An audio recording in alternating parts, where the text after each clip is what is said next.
Hi there, it's Alexandra from the Middle-Sized Garden, YouTube and blog, bringing you tips, garden ideas and inspiration for your middle-sized garden.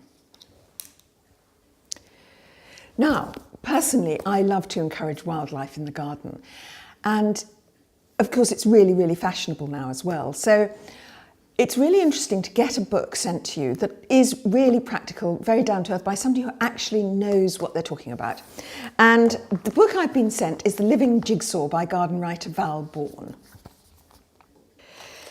The chapters, it's divided into chapters such as planting up spring cottage, winter into spring, the summer garden, autumn into winter, the wild element, the dreaded gastropod, how do you as a nature-loving gardener deal with snails, the flying squad, everything that flies, so important in our garden, the ground force, and the top 100 plants for an eco-friendly garden. Well, let's have a look at those. That's page 221. Top 100 plants for an eco-friendly garden. Well, you've got hawthorn, daphne, hazel, apple, honeysuckle, ornamental cherry, viburnum, box, holly, pyracantha. Well, I've got most of those. And then there are early bee plants, 10 plants for borders and edging, annuals and biennials, gap plants for May, nectar plants for butterflies and moths, high summer nectar plants, and late performers, very important for the wildlife garden. Now, she's talking about hedgehogs, the dreaded gastropod. Oh dear, what to do about snails? Well, in the end, you live with some of them and then you make sure you've got enough predators in the garden to do the rest.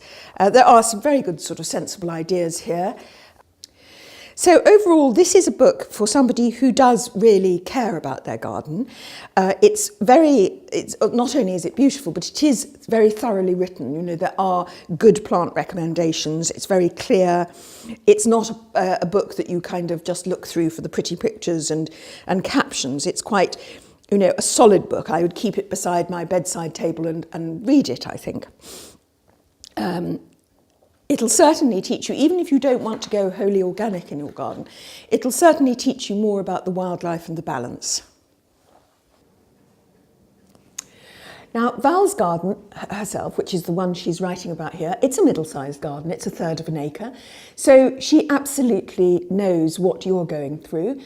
She's not a naturalist, she's not a trained naturalist, but she's a very experienced garden writer, award-winning garden writer. And there's a foreword here by Chris Packham saying it's just so great to read a book by a gardener who really gets it. So do subscribe to The Middle-Sized Garden. It's about real gardens and it's got tips for your garden. We have reviews, garden visits, interviews and more.